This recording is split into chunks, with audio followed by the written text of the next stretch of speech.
Hi there, this is Penelope. This is the 7th in a series of short videos covering off the test 2 for MG5004, and it's question 7.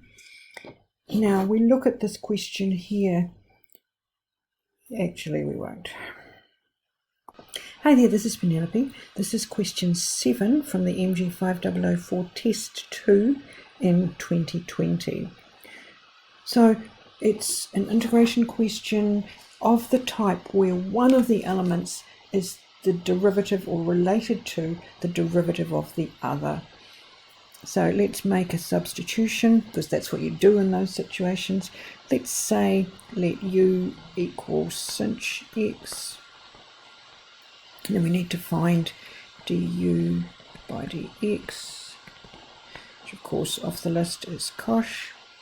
And then we need to find dx itself, which will be du over cosh x.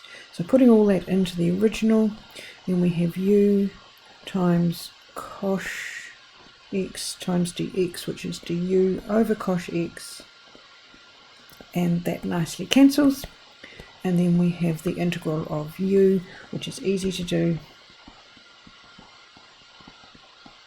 and we need to put back what we had.